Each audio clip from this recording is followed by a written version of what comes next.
This is a fun little topic. It's about ways that you can actually combine shapes within PowerPoint. It's kind of a freaky little, cool little tool in here. I'm on the Home tab. I'm going to click on Shapes, and I'm just going to add a circle to start with. If you want to make sure that it's circle-like, you can always come in here and modify that, and now it is a circle 4x4. And I'm going to change the fill color. I'm going to go with red for this one, and I'll make the outline to match. All right, I'm now going to copy this and paste it, drag this one over here, and this one I'm going to fill with blue and make the outline blue as well. So right now I have one shape selected.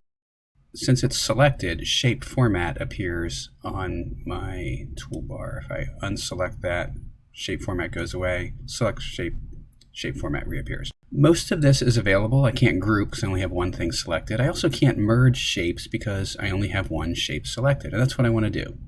I want to merge the selected shapes into new geometric shapes. So that means I need to select more than one. So if I also select this one by pressing Control and then clicking on it, so now both are selected, now merge shapes becomes an option. Unfortunately, they're not intersecting at all, so I need to actually make it kind of look like a Venn diagram. And let's do that again. And now I can choose Merge Shapes. And if I hover over each one of these options, it will show me what it will actually create. So the part that's in red is the part that will get kept. So if I hover over this one, you see it will combine them into one shape. This one also combines them into one shape, but it subtracts the part that overlaps. Fragment breaks it into three separate pieces. I'm not sure why the dotted lines aren't shown there, but that will break it into three different pieces. And this one's kind of interesting. Intersect, it's only the portion that does overlap, and subtract, the part that is covered is subtracted from the part beneath. So which way this appears will depend on layering. So if the one on the right had been created first and then the one on the left, then it would actually be the one on the right minus the one on the left. So this would be kind of reversed. All right, so let's try each of these. So there's the union. I'm going to undo that so we can see combine. I'm going to undo that one. Fragment.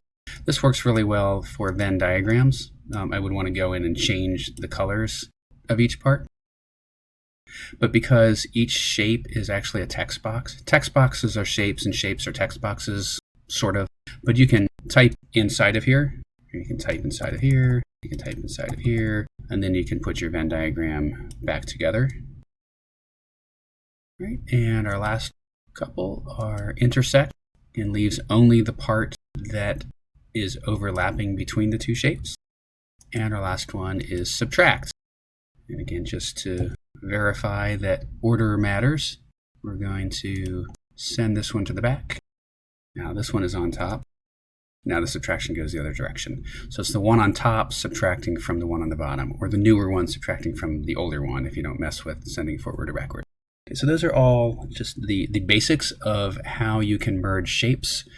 You can also merge letters as well, though. We'll do that on a new slide. So if I insert and do some word art, I'll make this a little bit bigger. All right, so I have letters here, and I'm now also going to insert a shape. And inside of that shape, I'm going to right-click, Format, and I'm going to fill it with an image. And that image is going to be leaves. I like that one. Okay, so I created the word first, and then I created the image, but order does matter, so I'm going to need to bring this forward, because the word does need to be in the front, and lay the picture behind it. I'm going to do Control A to select everything on the screen, click on Merge Shapes, and you can see the different effects that could happen, and there's the one that I'm looking for. Okay, so this puts the leaves into the word. So the word is actually made up of pictures of leaves. So just one way to use this. If I go back to my idea of the Venn diagram, 4 inches by 4 inches, a couple of these, Not really concerned with the colors now because I know that I'm going to be filling it.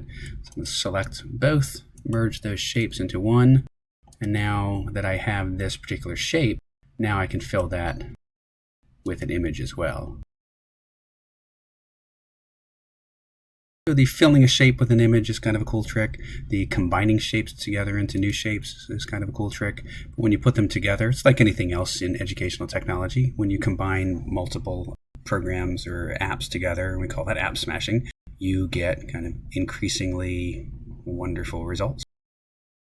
So this is a bit of app smashing between the merging shapes feature in PowerPoint and the filling a shape with an image feature in PowerPoint. So just one more way to be creative, only in PowerPoint. I am Matthew Nickerson from the Office of Instructional Technology. If you have any questions about this or anything else in PowerPoint, or really anything EdTech, you can email me at mnickerson@aacps.org.